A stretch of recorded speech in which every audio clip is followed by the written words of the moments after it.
vidéo? Ouais.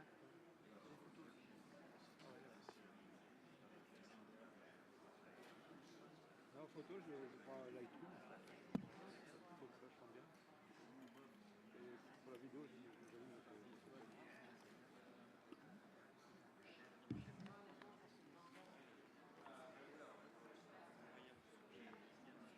Yann n'est toujours pas réussi à entendre ce que je disais là. C'est quoi les commentaires? Blabla pour meubler ou non? Comment?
Macron's going to leave, but he's going to stay and answer more questions.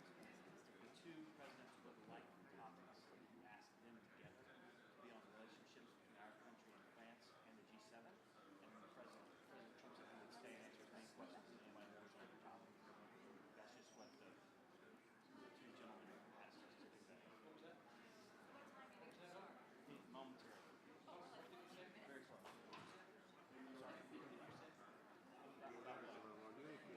Sorry.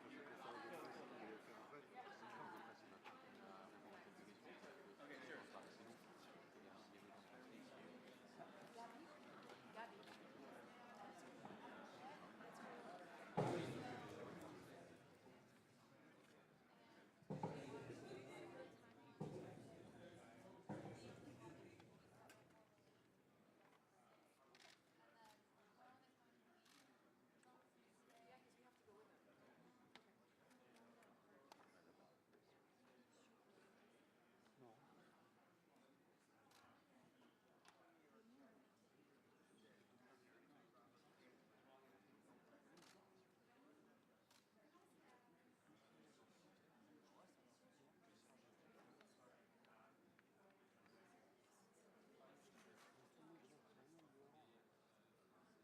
Donc, tu as bien entendu qu'on va être viré, c'est ça?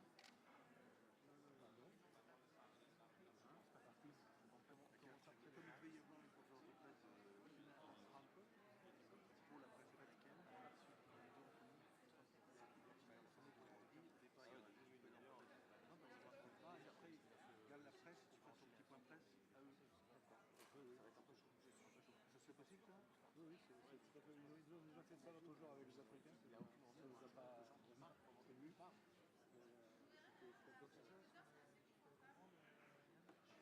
comme ça. Et en fait, sur le truc,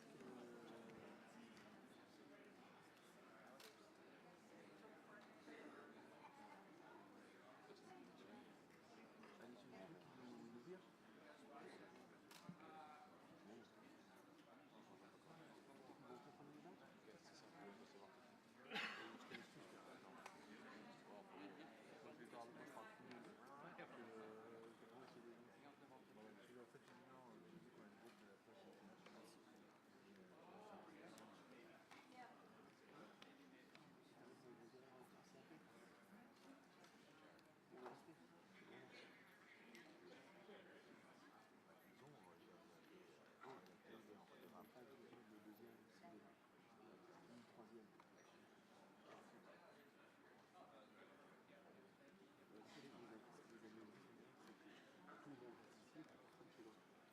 À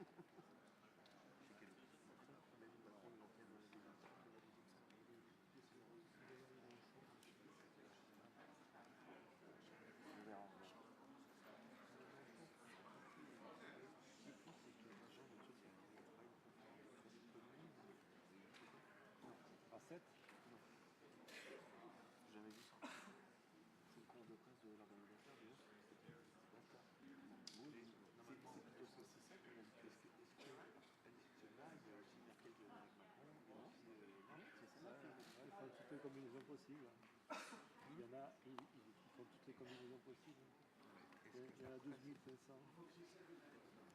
parle des cercles.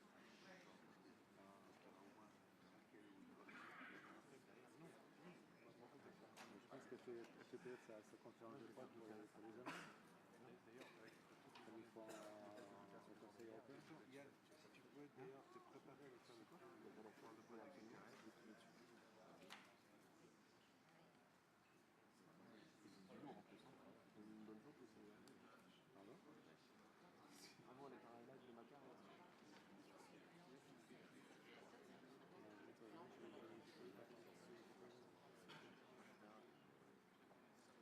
C'est-à-dire que je suis plus merde. C'est un peu ce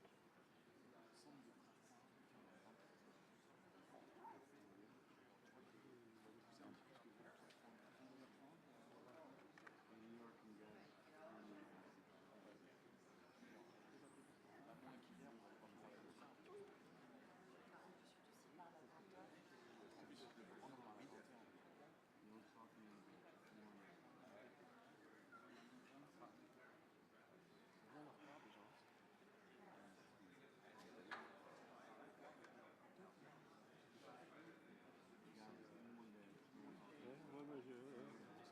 J'assume parfaitement mon hétérosexualité, monsieur. Elle le fait en talon ou pas? C'est ça la vraie. Non, on se demande surtout. Elle est en talon. Ah oui, on se demande pourquoi la robe elle doit être plombée. Quoi. De quoi? C'est chaud apparemment. On se demande comment techniquement ça peut se faire sans que la robe remonte au-dessus de la. Parce qu'elle l'a pris, elle est coincée dans sa chaussure. Peut-être aussi. Ah oui? Ah ouais, Elle tourne. On voit les connaisseurs. Yes. Avec femme.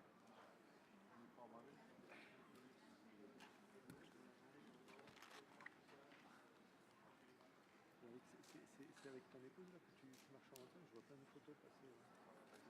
C'est ma copine, je suis pas marié. Oui, c'est ton. Je vois plein de photos marrantes passer là. Oui.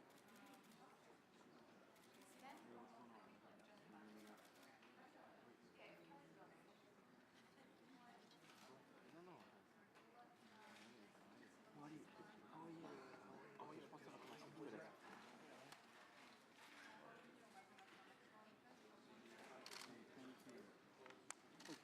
Ah oui. Ah ben voilà. C'est un petit peu boué, ça.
Monsieur le Président, Madame la Première Dame, Mesdames, Messieurs, I think you should have.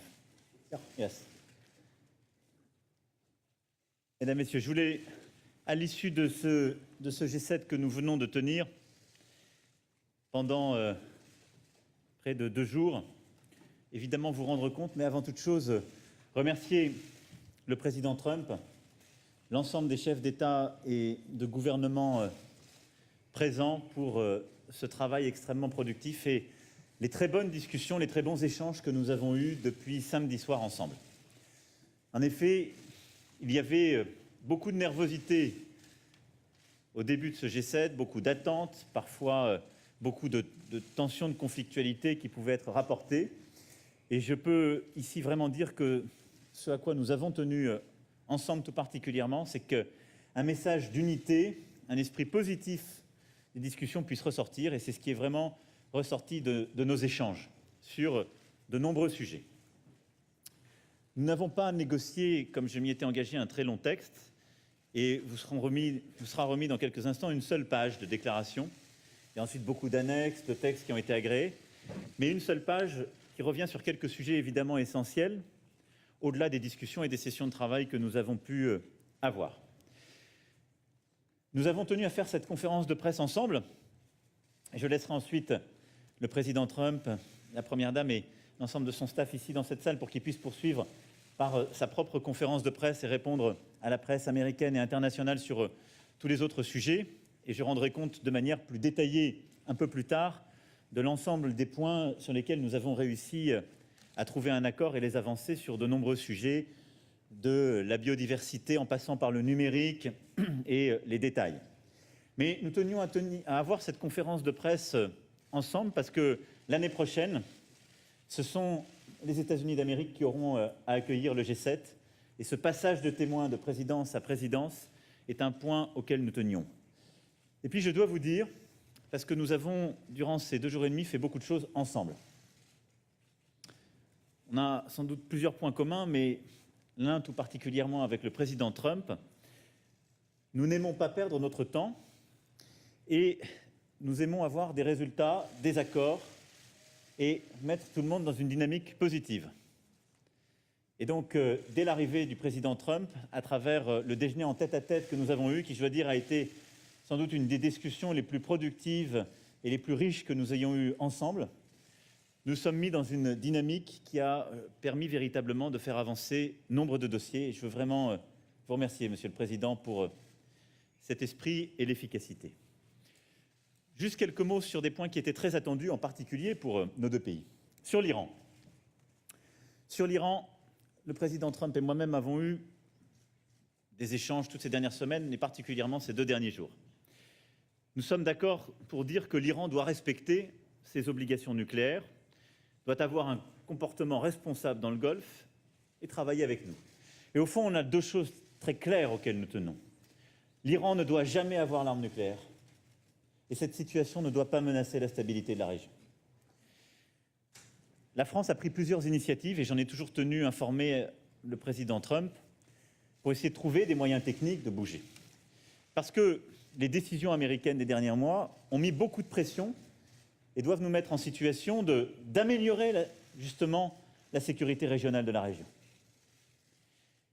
Par cette coordination, nous avons pris une initiative hier qui a été de faire revenir le ministre des Affaires étrangères iranien. Il y a eu de nombreux échanges avec les ministres français qui ont permis justement de dessiner un chemin. Rien n'est fait. Les choses sont encore éminemment fragiles. Mais il y a des discussions qui se sont ainsi amorcées sur le plan technique avec véritablement des avancées. Et puis ce matin, le président Rouhani a clairement dit qu'il était prêt à rencontrer tout responsable politique si c'est dans l'intérêt de son pays.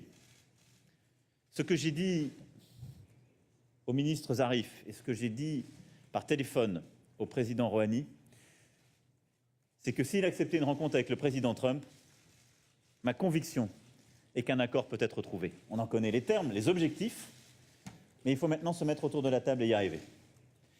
Et donc je souhaite que dans les prochaines semaines, sur la base de ces échanges, nous puissions réussir à avoir un entretien au sommet entre le président Rouhani et le président Trump. Bien entendu, moi-même et nos partenaires qui ont un rôle à jouer dans la négociation nucléaire pourront être là et seront pleinement associés. Et je pense que ce rendez-vous est très important et que ces derniers jours de clarification, à la fois les messages forts qui ont été apportés, le mouvement qui a été fait, le travail qui a été fait aussi entre nos ministres, et je veux remercier ici le ministre Mnuchin, le ministre Le Maire, le ministre Le Drian qui sont là et qui ont permis de beaucoup avancer sur ces sujets. Nous avons créé les conditions de cette rencontre et donc d'un accord. Je suis toujours très prudent, il faut être très humble, mais je pense que c'est en tout cas quelque chose qui stoppe toute escalade et qui permet d'arriver aux objectifs que nous poursuivons. Et je veux vraiment vous remercier, Président, d'avoir, durant la discussion que nous avons eue à la fois samedi midi et samedi soir, montré cette volonté de trouver un accord, ce qui est votre tempérament, et de trouver aussi dans des termes qui sont bons pour la sécurité de la région.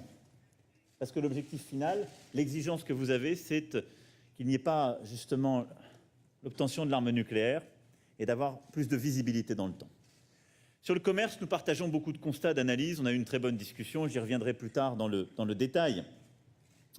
Mais là-dessus, je crois pouvoir dire que l'échange a clarifié ce qui légitimement fait que les États-Unis considèrent aujourd'hui que la situation n'est pas juste. Nous avons des règles internationales sur le commerce. Et je crois que nous sommes tous d'accord, et d'ailleurs nous l'avons dit dans cette page que nous sortons ensemble, qu'il est bon d'avoir des règles et une organisation tous ensemble du commerce. Mais cette organisation collective, elle n'a pas été assez efficace pour lever les barrières réglementaires. Elle n'a pas été assez efficace pour régler les problèmes quand il y en avait. Elle n'a pas été assez efficace pour protéger la propriété intellectuelle de nos industriels. Il y a des discussions en cours, en particulier une discussion entre le président Trump et le président Xi, avec, on l'a vu encore ces dernières heures, des évolutions et un accord qui s'est trouvé. Mais nous avons aussi ici collectivement réaffirmé notre volonté de changer ces règles du commerce pour arriver à nos fins. C'est-à-dire qu'on doit les moderniser profondément, les réformer, pour que toutes ces situations injustes dont nos pays ont parfois été victimes, qui fait que nos travailleurs ne sont pas respectés, que la propriété intellectuelle n'est pas protégée, doivent être stoppées. Et là, le processus de réforme, nous connaissons et nous allons nous y atteler ensemble. Et ensuite, il y a eu, il faut bien le dire, beaucoup de nervosité, parfois liée à des malentendus, parce que certains acteurs économiques très puissants pouvaient dire sur cette fameuse taxe numérique française. On s'en expliquait, parfois on en a plaisanté. Mais je crois qu'on a trouvé un très bon accord, et là encore, le travail de nos ministres a permis de faire avancer les choses. Au fond, nous avons dans nos économies des situations qui sont très injustes. C'est que certains acteurs ne payent pas d'impôts. Et créer une concurrence déloyale avec d'autres acteurs. Ce sont d'ailleurs ces gros acteurs internationaux qui ne payent pas d'impôts, ceux qui créent les changements les plus brutaux, créent parfois les plus grands déséquilibres mondiaux. Est-ce juste? Non. Nous avons beaucoup poussé pour changer les règles internationales sur ce sujet, le faire au niveau européen. Et c'est vrai qu'une dizaine de pays européens, la France, mais aussi l'Italie, la Grande-Bretagne, ça prête à le faire, beaucoup de pays, sont en train de le prendre sur une base nationale. Mais ce n'est pas contre telle ou telle compagnie. But it is not against any company in particular. It's just to solve the problem. In fact, a lot of French companies will also be impacted by this tax. And some of you have probably heard me say a few months ago that this is only to find a solution, and the aim ultimately is to find an agreement internationally by 2020 to revamp international tax systems within the framework of the OECD to combat harmful trade practices, which are also harmful to the US economy. And through this digital tax, on this digital tax, we worked a lot bilaterally as well, and we have reached an agreement to overcome the hurdles. So we're going to work on a bilateral and multilateral basis to find a solution together. Cette fiscalité internationale, la France international tax exists on digital financial services, France will do away with its tout ce qui a été payé au titre de cette tax. taxe sera déduit. And everything that has already been paid under the French tax system will be reimbursed. Ce qui est important de dire ici, c'est qu'on a trouvé un accord the idea qui est bon is that we de need part to et d'autre, find a que ce faisant, on joint permet de régler des agreement situations internationales qui in order étaient to extrêmement négatives. address Et qu'on joint modernise le système international fiscal problems. international And the ensemble. situation right now On is travaille very à des negative, objectifs and the communs international tax avec un system esprit de definitely coopération, et needs je to be pense que modernized. c'est And I think we will extrêmement work together in Voilà, a sur spirit la of Libye, cooperation sur on this. la Syrie, la As to Corée du Nord, Libya, Hong Kong, vous Syria, verrez dans le texte, on a beaucoup North avancé, Korea, travaillé Hong ensemble Kong, dans you cet will esprit see d'unité in que the j'évoquais. one-page document that we Et enfin, have sur made beaucoup considerable d'initiatives concrètes headway aussi, in je vais the en spirit citer une of dont nous avons parlé unity, le premier and soir, qui we est have l'Amazonie. also Le président Trump a eu le président done some Bolsonaro au significant téléphone avant work de venir. Il a as far as d'ailleurs the lui-même engagé Amazon très rapidement region les is États-Unis d'Amérique en concerned. soutien There has auprès des been, populations, there have been et nous relations avons with acté President Bolsonaro, un and plan we have d'initiative extrêmement ambitieux que le taken président a very Piñera a présenté ambitious ce matin. initiative Après avoir that fait cette President concertation Piñera avec l'ensemble presented this morning des chefs d'État et after de having gouvernement de la discussed région with all comme the heads of state nous and l'avions government souhaité of et the le region, président Trump l'avait as souhaité. we had wished Voilà, and je ne veux pas rentrer dans as plus de President détails, mais Trump je voulais had wished insister as sur well. ces points. I don't want to go Pour vous into the dire que details, nous but I just avons, wanted to highlight these few avec things that I just beaucoup d'entrain, mentioned. travaillé I just wanted ensemble to très say that étroitement we avec le worked président together Trump durant ces hand 2 in jours. hand with Que President nous avons Trump réussi à over these dégager 2 durant ce days. G7, et je And remercie during tous nos this collègues. G7, and I would like to thank all my colleagues, in fact, for Je this. crois des points de convergence We have inédits, managed to très reach positifs qui permettent d'avancer utilement. convergence at unprecedented Maintenant, on va levels continuer à on travailler dans several les prochaines issues. semaines, And now we're going to les prochains continue mois, this work in avec the beaucoup de weeks and force. months to follow La Corée du Nord, vous with savez a ô lot of combien le energy. président Trump est engagé dans ce combat. North Korea Il continuera de le knows faire, on nous en a parlé how tout à l'heure et on sera derrière lui. strongly President J'espère qu'on Trump trouvera is un accord sur la committed Chine to qui serait un vrai this changement. issue. Et on There is sera also ensemble the côte à côte agreement sur tous les with combats qui China, sont and à mener. we're going to work hand in Je voulais hand vraiment vous remercier, on all Président, of the different de votre issues. présence et de cette action I would like to durant ces thank 2 you, jours. President Trump, for Remercier la Première your Dame, involvement in the last couple of également days. I would like to à vos thank côtés, your First qui a Lady, who was by été your active side and who côté has de mon been épouse very et active toutes les premières dames présentes, mais side by qui nous side fait with toujours my l'honneur own de sa spouse, présence en France. and Et she elle sait ô has combien elle est honored us populaire and, dans notre pays. in our country. She Et knows how Président, vous popular aurez she is in l'année our prochaine country. aussi la And présidence de ce G7 et President je Trump vous laisse will be hosting également the G7 annoncer summit next à nos year, amis so I'm où going et to give him comment the vous floor comptez so that he l'organiser. can tell J'y us serai avec how la même you volonté intend de to organize construire, the de bâtir, G7, and I will de be créer there l'unité et la by your convergence. Mais side merci with the infiniment, same will Président. and the same determination and the same desire for unity. Thank you.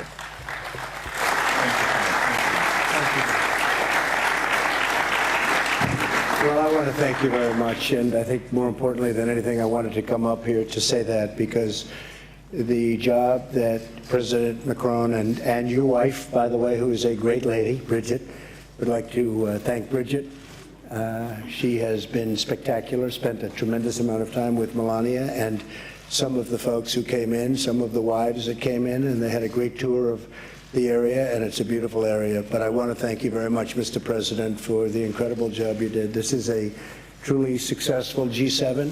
There was tremendous unity. There was great unity. Sometimes I'd read a little bit of false reporting, and I will tell you there was, in fact, we would have stayed for another hour.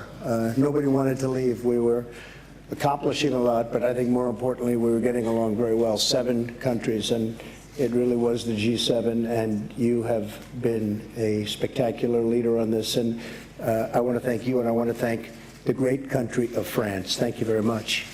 Thank you. Thank you. Thank you, my friend. And with that, I think, excuse me, I was, go ahead, let's go. No, I just wanted to say we will take 2 questions from each side. Afterwards, I will say goodbye to my friend President Trump. I will leave the room in order for you to follow up with. If you'd like, we could do 2 each, and then we both leave the room. Would you prefer that, or would you prefer 10? I just don't want to have the President of France standing here while I'm answering these absolutely wonderful questions, okay? So why don't we start with a question for France? These 4 questions are about G7 and U.S.-Franco relations. And Emmanuel is going to have his own press conference after this. Exactly. So that'll be fine. Go ahead. To France, John. To France. Thank you, Margot. Of course, they are the host country. They should go first. Monsieur le Président Macron, China was not on the official agenda, but it was certainly a big part of the discussions here at the G7. Are you concerned